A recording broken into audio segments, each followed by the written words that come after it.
नमस्कार मित्रों, स्वागत करता हूं आपका हमारे जेबी एंड सेबी मेड सिंपल के चैनल में। दोस्तों, आज के इस वीडियो लेक्चर के माध्यम से हम लोग अपने पीपीबी की जो अक्टूबर 2023 में एग्जामिनेशन हुआ था principle and practices of banking का, जेबी का एक सब्जेक्ट है, तो इसके रिकॉर्ड क्वेश्चन को आज डिस्कस करेंगे, यानी किस प्रकार के सवाल पूछे गए थे। तो इससे आपको एक आइडिया मिलेगा कि दोस्तों सबसे इंपॉर्टेंट टॉपिक्स कौन सा है। कुल मिलाकर 100 क्वेश्चन का सेट है, जिसमें से मैं आपको 20 क्वेश्चन करवाऊंगा, बाकी 80 क्वेश्चन हमारे ऐप पे अवेलेबल रहेंगे, जिसको आप हमारे कोर्स में देख सकते हैं। तो चलिए दोस्तों, शुरुआत करते हैं हम लोग अपने पहले क्वेश्चन के साथ। पहला सवाल है कि which of the following is the UPI transaction limit for ASBA IPO and retail direct scheme. तो सबसे पहले आप यूपीआई का ट्रांजैक्शन लिमिट पूछा जा रहा है आपसे, सवाल यही है ना, यूपीआई ट्रांजैक्शन लिमिट। तो आप यूपीआई को क्या समझते हैं? यूपीआई एक तरह का डिजिटल वॉलेट होता है, जानते ही आप। UPI is just a type of digital wallet, right. तो आपके फोन पे डिजिटल वॉलेट होता है, इसके थ्रू आप पैसा आसानी से ट्रांसफर कर सकते हैं, इजीली ट्रांसफर कर सकते हैं, क्विकली ट्रांसफर कर सकते हैं, लेकिन एक लिमिट है। लिमिट किस चीज में है कि कितना आप एक बार में ट्रांसफर कर सकते हैं, ठीक है। तो लिमिट को हम लोग यूपीआई ट्रांजैक्शन लिमिट बोलते हैं। चलिए ऑप्शन को देखते हैं। पहला ऑप्शन कर रहा है 1 लाख। मतलब क्या हुआ कि पहले हुआ करता था, पहले का जो हमारा एएसबीए, ठीक है, एएसबीए और आईपीओ लिमिट था, ये ओल्डर लिमिट था 1 लाख, ठीक है, लेकिन अब ये वैलिड नहीं है। फिर से तरह दोस्तों 2 लाख भी कर रहा है, ये भी अभी वैलिड नहीं है, ओल्डर लिमिट था। 5 लाख इसका सही जवाब है। ये करंट लिमिट है ASB IPO and retail direct scheme, ठीक है। तो रिटेल डायरेक्ट स्कीम और एबीपीएस सॉरी एएसबी आईपीएस के लिए करेक्ट स्कीम है। तो यदि आप मान लीजिए किसी आईपीओ के लिए अप्लाई कर रहे हैं, या मान लीजिए कि आप रिटेल डायरेक्ट स्कीम में इन्वेस्ट कर रहे हैं, if you are investing in retail direct scheme, ठीक है, तो इन दोनों केस में आप 5 लाख रुपया तक का पे कर सकते हैं एक सिंगल ट्रांजेक्शन में। 10 लाख गलत है, ये कोई करंट लिमिट नहीं है। तो दोस्तों अब आप पूछेंगे कि ये एएसबी आईपीओ है क्या, थोड़ा सा इसके बारे में जानकारी मैं आपको प्रोवाइड कर दूं। एएसबी आईपीओ को आप ऐसे समझिए कि आप कंपनी के इनिशियल पब्लिक ऑफरिंग को अप्लाई कर रहे हैं। आईपीओ यही होता है ना, इनिशियल पब्लिक ऑफरिंग। तो रिटेल, अच्छा ये तो हो गया। और रिटेल डायरेक्ट स्कीम का मतलब, तो retail direct scheme government programme होता है जहाँ पे आप डायरेक्टली इन्वेस्ट कर सकते हैं। और यूपीआई आप जानते ही हैं, यूपीआई आपको अलाउ करता है कि आप अपने फ़ोन से पे कर सकेंगे इन सभी इन्वेस्टमेंट के लिए, लेकिन मैक्सिमम अमाउंट है पर ट्रांजेक्शन जो कि है करेंटली 5 लाख, ठीक है। तो ये ध्यान रखिएगा। चलिए उसके बाद नेक्स्ट क्वेश्चन पे हम लोग आगे बढ़ते हैं। ये सवाल पूछा गया था अक्टूबर की 2023 के एग्जामिनेशन में। अगला सवाल है कि what was the main purpose of foreign exchange regulation act, फेरा। आपको पता होगा कि फेमा से पहले फेरा एक्ट था। आपसे पूछा गया था कि फेरा का मेन पर्पस क्या है। बहुत बढ़िया सवाल है। तो दोस्तों फेरा जो है एक लॉ पास किया गया था भारत में 1973 में, आपको पता होना चाहिए। इस फेरा was law pass in the year 1973। इसका मेन गोल था कि हम टाइट ग्रिप रखें कंट्री के फॉरेन एक्सचेंज रिजर्व पे। तो हमारे कंट्री का जो फॉरेक्स है उस पर क्या रखना, टाइट ग्रिप रखना, ठीक है। This was the main purpose, right. तो यहाँ पे मैं आपको बताता हूँ कि क्यों ऑप्शन, कौन सा ऑप्शन सही है। तो ऑप्शन ही कर रहा है to regulate foreign exchange and security transaction in India, यानी कि ये पार्शियली ट्रू है, लेकिन ये एक्सप्लेन नहीं कर रहा है कि क्यों रेगुलेशन के पीछे क्या कारण है, ये एक्सप्लेन नहीं कर रहा है। ऑप्शन भी कर रहा है to promote international trade and payment. इसका मतलब क्या हुआ कि फेरा जो है, कहा जा रहा है फेरा का एम ये था कि हम फॉरेन करेंसी का जो ट्रेड है उसे स्ट्रिक्ट बनाएं, ठीक है। यहाँ उल्टा लिखा हुआ है, ठीक है। टू प्रमोट नहीं, प्रमोट करना मेन पर्पस नहीं था, उसका स्ट्रिक्ट करना मेन पर्पस था। तीसरा करा है कि to conserve foreign exchange reserve. ये बिल्कुल सही ऑप्शन है। क्यों सही ऑप्शन है? क्योंकि इमेजिन कीजिए कि फॉरेक्स रिजर्व इंडिया का पिगी बैंक है फॉरेन करेंसी का, तो फेरा चाहती है कि ये श्योर करें कि ये जो पिगी बैंक है वो हमारे वो इम्पिटी ना हो। दूसरा है लास्ट करा ऑल ऑफ द अबव। तो फेरा जो है रेगुलेट करता है ट्रांजेक्शन को, लेकिन मेन फोकस यही रहता है कि हम जो है इन सभी रिजर्व्स को कंजर्व करें, राइट। तो अब सवाल ये उठता है कि क्यों हम फॉरेन एक्सचेंज को कंजर्व करें, why do we need to conserve foreign exchange. Option C में वही कर रहा है ना, ठीक है। Why do we need to conserve foreign reserve. देखिए फॉरेक्स करेंसी को समझिए कि कुछ स्पेशल, मैं आपको फॉरेक्स के बारे में बता रहा हूँ। फॉरेक्स के बारे में ऐसे समझिए, ये कुछ स्पेशल टोकन है,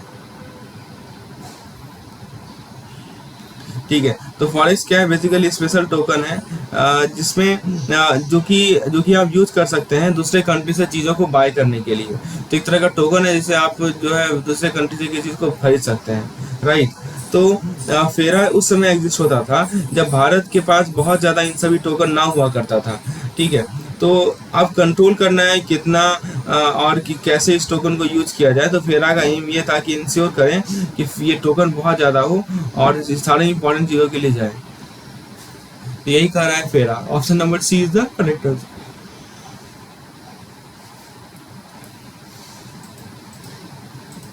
चलिए अगला सवाल देखते हैं कि आपसे पूछा जा रहा है कि इनमें से कौन सा जो है फेमा का फंक्शन नहीं है। Which of the following is not a function of FEMA. अच्छा, एक और बात मैं आपको बता दूं फेरा के बारे में कि 1999 में फेरा को रिप्लेस कर दिया गया फेमा से। फेमा होता है फॉरेन एक्सचेंज मैनेजमेंट एक्ट। तो इसमें इफेक्ट क्या हुआ कि फेमा का अलाउ किया गया कि वो इंटरनेशनल ट्रेड को अलाउ करेगा, प्रैक्टिसेस को अलाउ करेगा, राइट।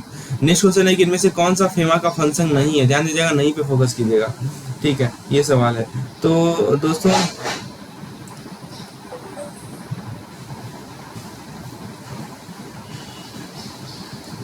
फेमा क्या नहीं करता, ये सवाल है। पहला कर रहा है to regulate foreign exchange transaction.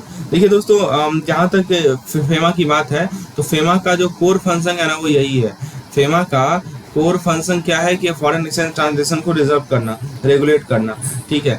तो ये क्या करता है कि ये मॉनिटर करता है कि ये फेमा क्या करता है, मॉनिटर करता है कि कैसे फॉरेन करेंसी को भारत में यूज किया जा रहा है। How forex used in India. ये मॉनिटर करता है कि कैसे फॉरेन करेंसी, फॉरेन एक्सचेंज को यूज किया जा रहा है भारत में, ठीक है। तो ये तो ऑप्शन है, ऑप्शन ए कर रहा है, ये तो फंक्शन है ही है।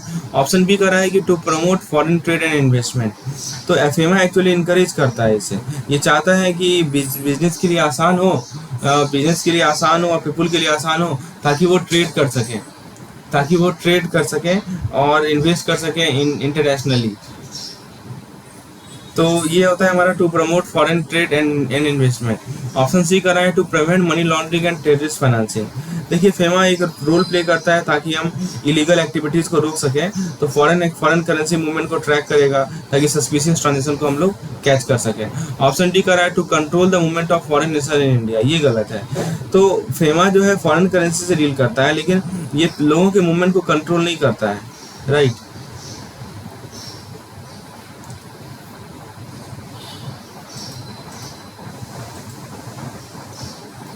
चलिए अगला सवाल हमारा टंडन कमेटी पे है, बहुत बढ़िया सवाल है। तो देखिए क्वेश्चन में कहा जा रहा है कि एक कंपनी है जिसका करंट एसेट इन्होंने दे रखा है 1 लाख का करंट एसेट है, राइट। इसको आप ट्राई कीजिए खुद से सॉल्व करने का। और करंट एसेट आप समझते ही होंगे, हर एक चीज़ जो कि कंपनी ने खरीद रखा है इसको आप आसानी से कैश में कन्वर्ट कर सकते हैं, इसको करंट एसेट बोलते हैं। Current liability other than bank boring, इसको हम लोग CLOBV बोलते हैं, इसको शॉर्ट में CLOBV कहा जाता है। CLOBV कितना है, 75,000 है, ठीक है। तो ये कंपनी का शॉर्ट टर्म डेप्ट होता है जिसमें किसी बैंक लोन को हम लोग एक्सक्लूड करते हैं, ठीक है। इसको क्या बोलते हैं, शॉर्ट टर्म डेप्ट एक्सक्लूडिंग एनी बैंक लोन। तो टंडन कमेटी का मेथड क्या करता है कि ये मेथड हेल्प करता है बैंक को डिसाइड करने में कि कितना शॉर्ट टर्म लोन यानी कितना वर्किंग कैपिटल जो है वो एक कंपनी को ग्रांट कर सकती है। टंडन कमेटी मेथड का यही पर्पज है कि कितना working capital loan can be granted to a company, ठीक है। किसी कंपनी को कितना वर्किंग कैपिटल लोन ग्रांट कर सकती है। तो ये टंडन कमेटी इंश्योर करता है कि कंपनी जो है एक हेल्दी बैलेंस को मेंटेन करे अपने फंड में और बोरोड फंड में। तो मैं आपको एक बार फॉर्मूला बता दूं इसका फॉर्मूला होता है 75% of the current asset minus current liability other than bank borrowing,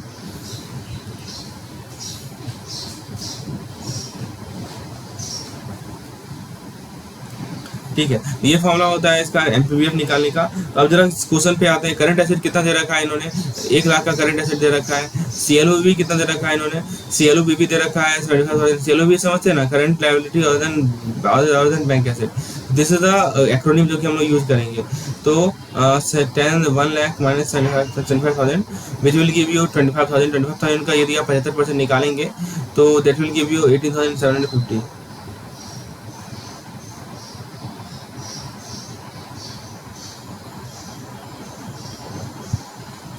तो इसका सही जवाब होगा 18,750। तो याद रखिए कि जो मैक्सिमम परमिसिबल बैंक फाइनेंस है कंपनी के लिए वो 18,750 है। इसका मतलब ये होगा कि बैंक जो है कंपनी को मैक्सिमम जो है 18,750 रुपया लैंड कर सकती है शॉर्ट टर्म नीड के लिए, ताकि कंपनी का अपना फंड हो इन द मिक्सचर। ठीक है, तो कंपनी को मान लीजिए पैसा चाहिए डे टू डे ऑपरेशन को कवर करने के लिए, सप्लाई खरीदना है, तो टेनेंट कमिटी मेथड एक लिमिट सेट करती है कितना बैंक जो है लैंड कर सकते हैं सभी इंस्टीट्यूशन को। चलिए, ये था हमारा नेक्स्ट क्वेश्चन पे आते हैं हम लोग।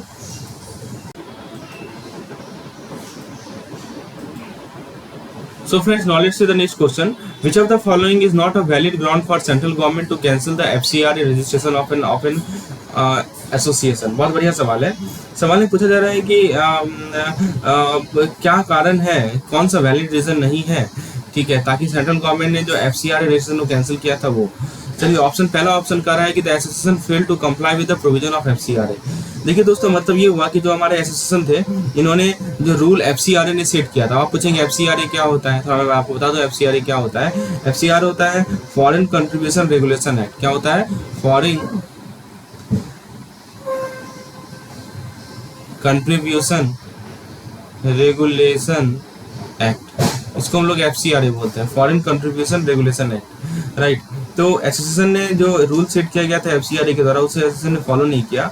इसके अंदर क्या हो सकता है, जैसे इन्होंने रिपोर्ट नहीं फिल किया, जैसे मान लीजिए जो रिपोर्ट कहा गया था फिल करने के लिए इन्होंने नहीं फिल किया, या दोस्तों फंड को यूज नहीं किया अप्रूव्ड पर्पस के लिए, not using the fund for approved purpose.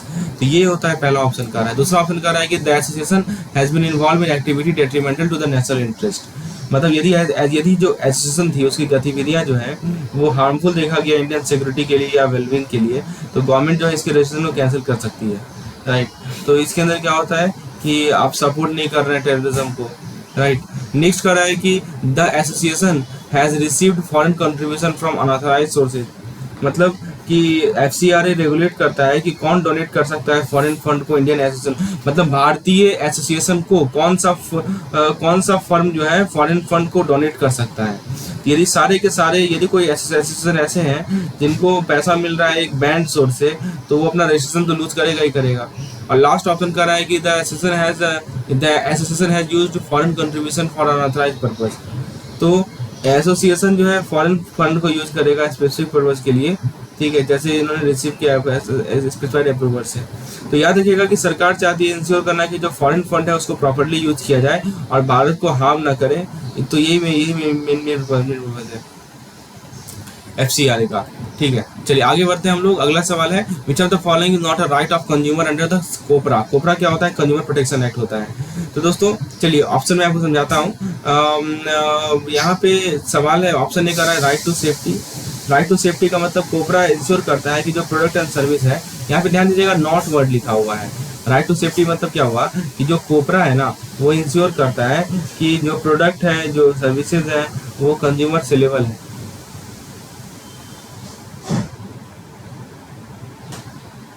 Right, तो ये तो होता है right to safety.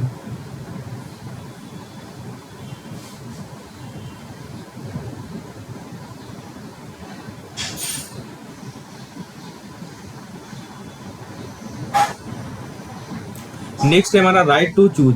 Right to choose का मतलब क्या हुआ? कंज्यूमर के पास फ्रीडम है कि वो प्रोडक्ट को चूज कर सकते हैं, सर्विसेज को चूज कर सकते हैं एक्यूरेट इन्फॉर्मेशन के बेसिस पर। राइट टू इन्फॉर्मेशन का मतलब क्या हुआ? कंज्यूमर के पास राइट है कि वो उसे क्लियर और कंप्लीट इन्फॉर्मेशन मिले प्रोडक्ट एंड सर्विसेज के बारे में, जिसमें प्राइस, क्वालिटी, पोटेंशियल सारा का सारा हो। और लास्ट ऑप्शन कर रहा है राइट टू फेयर कॉम्पिटिशन।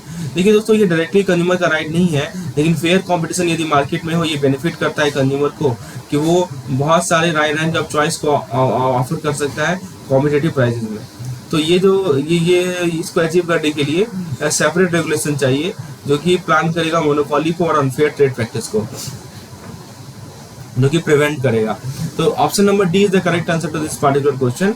तो याद रखिए, इन सभी राइट को गारंटी करके जो कोपरा है वो कंज्यूमर को हेल्प करता है, ह्यूमर्स को हेल्प करता है, ताकि वो कंज्यूमर की माइंडसेट तक पहुंचे।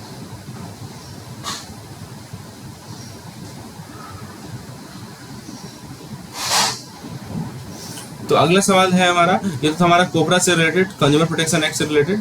अगला सवाल है, which of the following is not a feature of term loan. Term loan का कौन सा फीचर नहीं है? पहला कह रहा है कि it is a long term loan with a fix repayment schedule. तो दोस्तों यदि आप मान लीजिए स्पेसिफिक अमाउंट को बोरो करते हैं, सर्टेन अमाउंट है आपका, इसको आपने बोरो किया, right, you have borrowed a certain amount. तो और इसे आप फिक्स इंस्टॉलमेंट में पे करते हैं, जैसे मान लीजिए मंथली पेमेंट है, ठीक है, मंथली पेमेंट है यानी फिक्स इंस्टॉलमेंट है, इसमें आप इसे पे कर रहे हैं ओवर अ सेट पीरियड, ठीक है।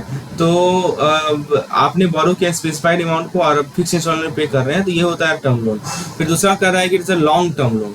तो लॉन्ग टर्म लोन है क्या? टर्म लोन टिपिकली का कुछ साल से लेकर सेवरल डिकेड तक होता है, ठीक है। लॉन्ग टर्म नीड को फाइनेंस किया जाता है।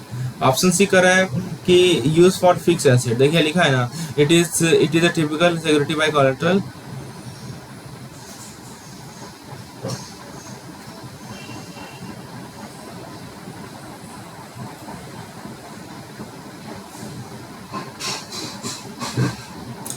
तो लॉन्ग टर्म लोन टिपिकली मैंने आपको बताया यूज फॉर फिक्स एसेट, यहाँ लिखा है ना use to finance fix asset, मतलब बिजनेस जो है टर्म लोन को यूज करती है वैसे चीज को खरीदने के लिए जो कि लंबे अवधि तक चलेगा, जैसे इक्विपमेंट हो गया, बिल्डिंग हो गया, व्हीकल हो गया, ठीक है। नॉट पूछा गया, ध्यान दीजिएगा। तो ऊपर का दोनों तो मैंने बताया सही है। तीसरा कह रहा है कि it's typically secured by collateral. तो देखिए दोस्तों, रिस्क को मिनिमाइज करने के लिए, लेंडर के रिस्क को मिनिमाइज करने के लिए टर्म लोन जो है सिक्योर किया जाता है कोलेटरल के द्वारा, ठीक है। और जहाँ तक है इंटरेस्ट रेट की बात, यहाँ लिखा है it is variable interest rate, option number D में। देखिए दोस्तों, फिक्स इंटरेस्ट रेट का मतलब क्या होता है कि एक टर्म लोन है जहाँ पे इंटरेस्ट रेट जो है बिगिनिंग में फिक्स कर दिया गया, ठीक है। आपको एग्जैक्टली पता है कि कितना इंटरेस्ट आपको मिलेगा loan over the loan tenure.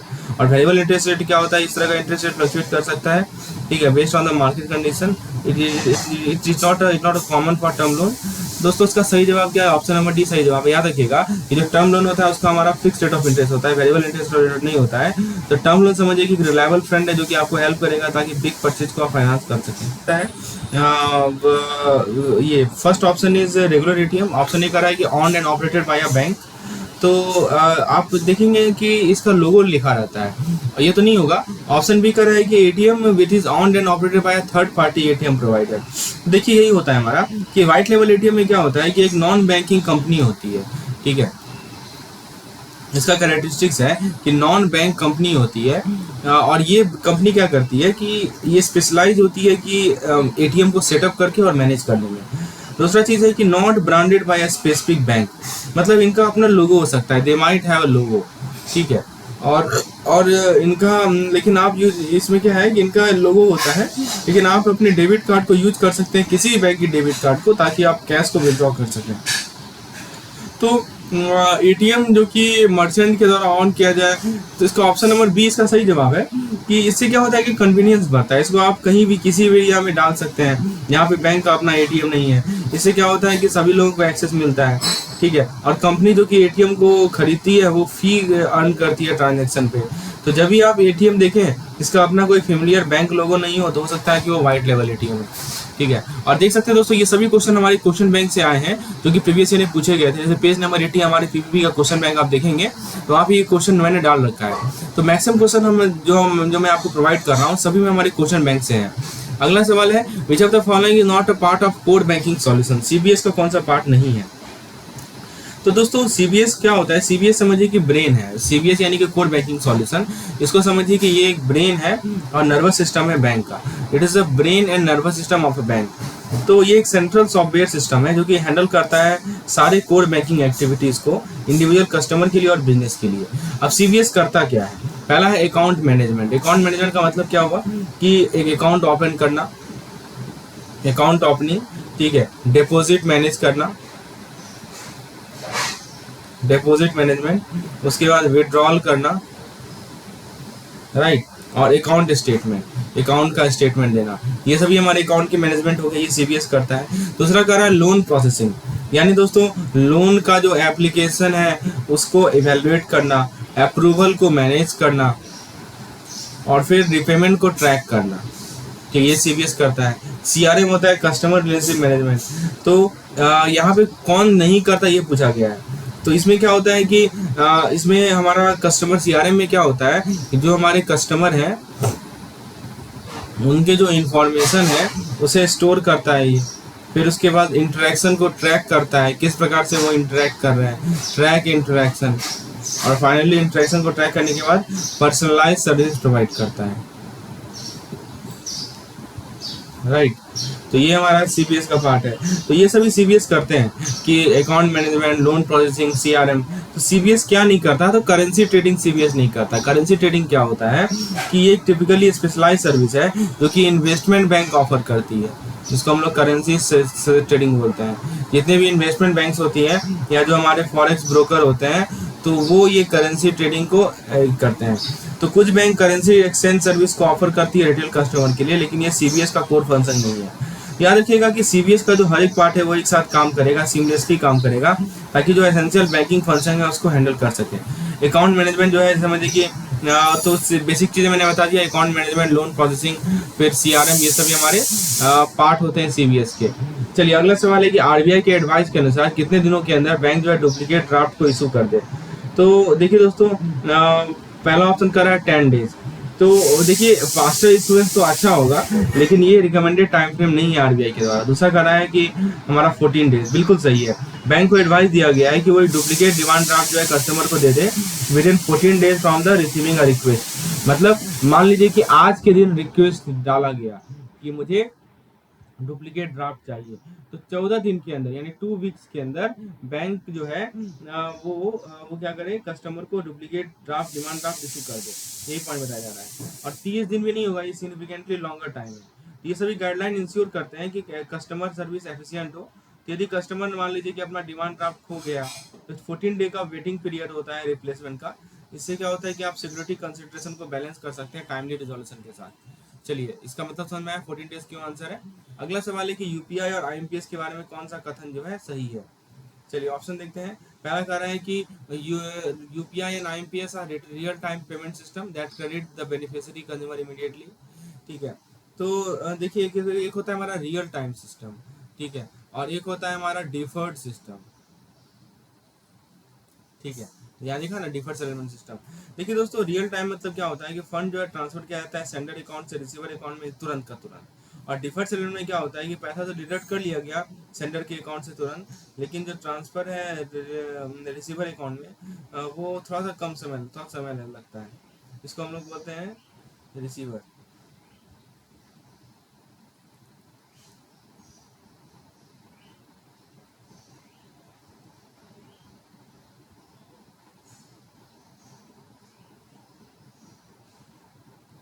तो ये बेसिक डिफरेंस है रियल टाइम और डिफर्ड सेटलमेंट सिस्टम में। ठीक है। दूसरा है, आप देख सकते हैं यूपीआई और आईएमपीएस। तो चाहे यूपीआई हो चाहे आईएमपीएस हो, वो पैसा क्रेडिट करेगा रिसीवर को तुरंत का तुरंत, जहां तक कस्टमर एक्सपीरियंस की बात है। तो सेटलमेंट जो होता है बैंक, वो happen later in a batch और प्रीडिटरमाइंड टाइम। ठीक है। तो अब सवाल है कि वाई डिफर्ड सेटलमेंट। तो डिफर्ड सेटलमेंट में क्या होता है कि फास्टर प्रोसेसिंग होता है, कंजेशन को रिड्यूस करता है। ठीक है, बैंक जो है रिकनसाइल कर सकती है अकाउंट को at the end of the day. ठीक है, जैसे मान लीजिए कि आप अपने दोस्त को पैसा भेज रहे हैं यूपीआई या आईएमपीएस के माध्यम से। आपने देखा कि पैसा जो है डिडक्ट किया जा रहा है आपके अकाउंट से तुरंत का तुरंत। ठीक है। तो बिहाइंड द सीन क्या होता है कि बैंक एक्चुअल ट्रांसफर को सेटल करती है दिन के लास्ट में। ठीक है, रिसीवर को तुरंत पैसा मिल जाता है, चाहे फाइनेंस सेटलमेंट बाद में ही क्यों ना हो। इसका सही जवाब है UPI and IMPS are deferred payment system that credit the beneficiary account immediately. मतलब है एक तरह का डिफर्ड पेमेंट, लेकिन ये क्रेडिट कर देता है इमीडिएटली, रियल टाइम सेटलमेंट नहीं है। अगला सवाल है कि सीसीबी क्या होता है, कैपिटल कंजर्वेशन बफर क्या होता है अंडर बेसल 3। तो दोस्तों, बैसल 3 में 2008 के बाद जो है 2008 का जो फाइनेंशियल क्राइसिस हुआ था, उसके बाद बैसल 3 लाया गया। ये एक तरह का इंटरनेशनल रेगुलेशन है जो कि इंश्योर करता है कि बैंक एडिक्वेट कैपिटल रिजर्व को मेंटेन रखे। ठीक है। तो यहाँ पे सीसीबी क्या होता है, सीसीबी एक एडिशनल लेयर होता है कैपिटल का, जो कि बैंक जो है होल्ड करेगी। ठीक है, on the top of the minimum capital requirement. तो इसको डेजिग्नेट किया जाता है, राइट।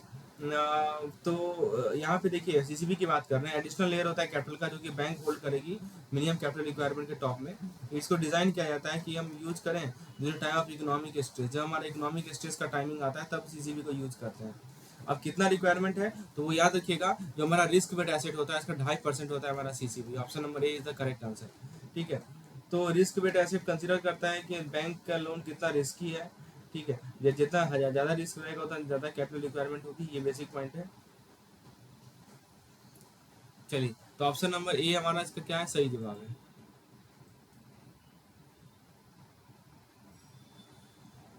अगला सवाल है कि what is the maximum amount of cash that can be withdrawn from a POS machine in a single transaction. तो सवाल है कि आरबीआई क्या guideline, reserve bank of India जो है लिमिट सेट करती है पीओएस कैश विड्रॉल के लिए। अब यहाँ पे एक सिस्टम है, इसको हम लोग टीयर सिस्टम बोलते हैं, पहले ये समझिए what is this tier system. देखिए एक टर्म को समझना पड़ेगा, उसको हम लोग बोलते हैं टीयर सिस्टम। टीयर सिस्टम में क्या होता है कि सिटीज और टाउन को कैटेगराइज किया गया है 3 टीयर में based on their schedule.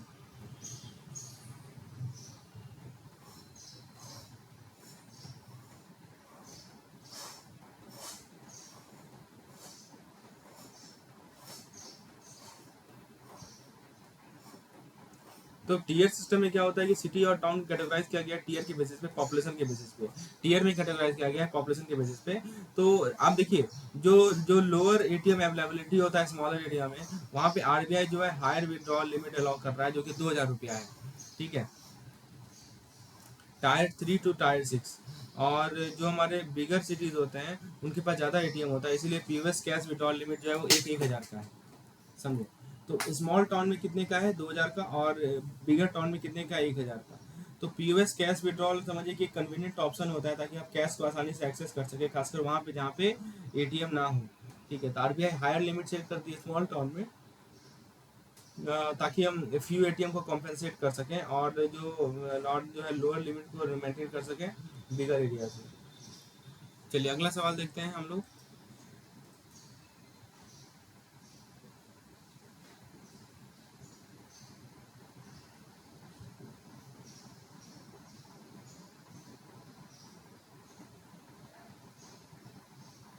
Next question है हमारा व्हाट इज एमएमआईडी। एमएमआईडी क्या होता है? एमएमआईडी का फुल फॉर्म होता है मनी मोबाइल मनी आइडेंटिफायर। ये कन्वीनियंट टूल है ताकि आप आसानी से ट्रांसफर कर सकें बैंक अकाउंट में मोबाइल बैंकिंग के माध्यम से। तो चलिए ऑप्शन को देखते हैं। ऑप्शन बी कर रहा है unique 16 digit code use for debit card transaction. तो दोस्तों ये गलत है। बेसिकली हम लोग पिन का यूज करते हैं जो कि 4 डिजिट का एलिमेंट है। ओके। और तो ये जो कह रहा है ऑप्शन कि debit credit are typically 4 digit number and use for verifying your identity during transaction, not for interbank transaction. MMID is typically 7 digit, यहाँ देखिए लिखा हुआ है it is unique 7 digit code.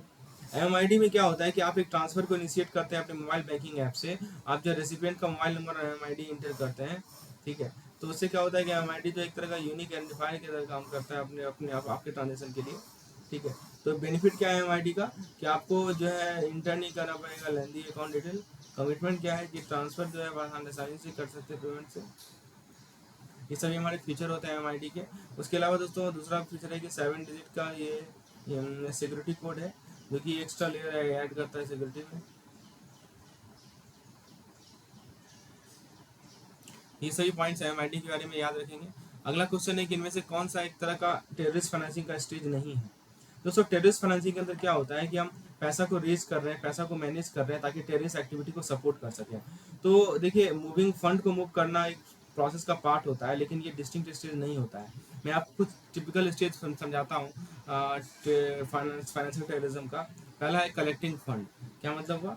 इसका मतलब यही हुआ कि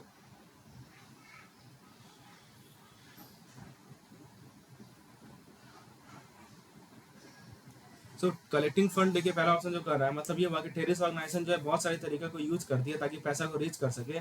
जैसे कि मैं आपको कुछ नाम लिख के बता रहा हूँ, जैसे कि एक्सटॉर्शन, उसके अलावा दोस्तों किडनैपिंग, उसके अलावा दोस्तों ड्रग ट्रैफिकिंग। तो ये सभी चीज़ें हैं, जिसे बोलते हैं कलेक्टिंग फंड। दूसरा है स्टोरिंग फंड। स्टोरिंग फंड का मतलब क्या होता है कि एक बार कलेक्ट कर लिया गया तो फंड को स्टोर करना पड़ेगा सिक्योरली, राइट। तो फंड को सिक्योर करना पड़ेगा, जैसे आपने एक बार कलेक्ट कर लिया तो फंड को सिक्योरली स्टोर करना पड़ेगा और अथॉरिटी से हाइड करना पड़ेगा। ठीक है, तो ये पॉइंट है, तो स्टोरिंग फंड बोलते हैं। फिर दूसरा है लॉन्ड्रिंग फंड। लॉन्ड्रिंग फंड का मतलब क्या हुआ? तो लॉन्ड्रिंग फंड का मतलब ये हुआ कि टेररिस्ट को डिस्गाइज करना पड़ेगा ऑरिजिन को और पर्पस को फंड का, ताकि डिटेक्शन को अवॉइड कर सके। तो ये जो मूविंग फंड है ना, ये फंड को मूव करना, ये हमारा इंटीग्रल पार्ट होता है इन सभी स्टेजेस का। फंड को हम बॉर्डर के क्रॉस मूव कर सकते हैं, करेंसीज के क्रॉस मूव कर सकते हैं, राइट। तो याद रखिए टेररिस्ट फाइनेंसिंग एक सीरियस क्राइम है जो कि फंड करता है वायलेंस और इंस्टेबिलिटी को। तो ये पॉइंट है। सही जवाब क्या है इसका? Option number D, that is laundering fund.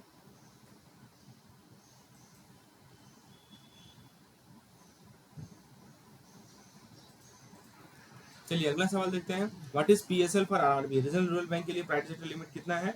तो आरआरबी ने पीएसएल लिमिट सेट किया है आरआरबी के लिए 75%। याद रखिएगा कि 75% अपने टोटल आउटस्टैंडिंग लोन का वो इन सभी प्राइवेट सेक्टर की तरफ डायरेक्टेड होगा। मतलब जितना भी आरआरबी का जितना भी आउटस्टैंडिंग लोन है ना, उसका यदि हम 75% निकाल लें, वो किसके लिए टारगेट होगा, प्राइवेट सेक्टर लेंडिंग के लिए टारगेट होगा।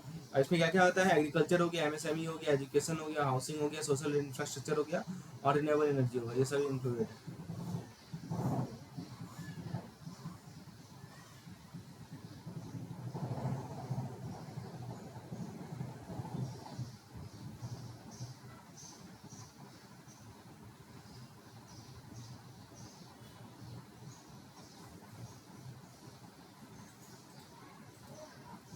Next question is about trustee beneficiary relationship. Trustee और बेनिफिशियरी रिलेशन के बारे में कौन सा वर्ड सही है। देखिए दोस्तों, एक ट्रस्ट होता है, ट्रस्ट जो है ड्यूटी पे बिल्ड होता है। ट्रस्ट, ट्रस्ट में क्या होता है, एक होता है ट्रस्टी। ट्रस्टी का मतलब क्या हुआ, ट्रस्टी का मतलब हुआ कि जो पर्सन है या जो इंस्टीट्यूशन है जो कि ट्रस्ट एसेट को होल्ड की हुई है, यानी होल्ड ट्रस्ट एसेट। अब ट्रस्ट एसेट में क्या क्या हो सकता है, जैसे मान लीजिए मनी हो सकता है, मान लीजिए प्रॉपर्टी हो सकता है, राइट। तो ये सभी चीजें। अब बेनिफिशियरी कौन होता है, बेनिफिशियरी का मतलब कि जिस जो पर्सन एक्चुअली रिसीव करेगा benefit from the trust, trust से जो बेनिफिट रिसीव करेगा उसको बेनिफिशियरी बोलते हैं। सो अब यहाँ पे देखिए कि जो रिलेशनशिप है इन दोनों के बीच में, ये ट्रस्ट पे बेस्ड है, राइट। तो एक पॉइंट तो समझिए, जिसको हम लोग बोलते हैं फिड्यूशियरी। यहाँ पे देखिए लिखा हुआ है कि trustee has fiduciary duty to act in the best interest of the beneficiary. मतलब क्या हुआ, एक लीगल और एथिकल ऑब्लिगेशन है जो कि कहा गया है कि ट्रस्टी को एक्ट करना है बेनिफिशियरी के बेस्ट इंटरेस्ट में। इसका मतलब क्या हुआ कि ये फिड्यूशियरी ड्यूटी का मतलब ये होता है कि इन्वेस्टमेंट डिसीजन लेना जो कि प्रूडेंट हो और ट्रस्ट की गोल से अलाइन हो। दूसरा कह रहा है कि मैनेज करना ट्रस्ट के फंड को केयरफुली, ठीक है। तो अब जरा बाकी ऑप्शन को देखते हैं। Right to information, option A इसका बिल्कुल सही है। Right to information, beneficiary has right to information for all of this above trend. तो मतलब बेनिफिशियरी जो है के पास राइट टू रीजनेबल इन्फॉर्मेशन होता है जो भी ट्रस्ट है उसके बारे में। ऑप्शन सी कर रहा है कि the trustee can invest the security, can invest the trust fund in any way they see fit. मतलब इसका मतलब ये हुआ कि ऑप्शन सी में कर रहा है इन्वेस्टमेंट प्रॉफिट। तो इन्वेस्टमेंट फ्रीडम, ट्रस्टी के पास, ट्रस्टी जो इन्वेस्ट कर सकता है ट्रस्ट के फंड को according to the terms and terms, trust document का जो टर्म्स रहेगा उस हिसाब से वो इन्वेस्ट करेगा, ठीक है। वो जस्ट इन्वेस्ट नहीं कर सकता, कितना वो दे। लास्ट कर रहा है टेकिंग प्रॉफिट। टेकिंग प्रॉफिट का मतलब क्या हुआ,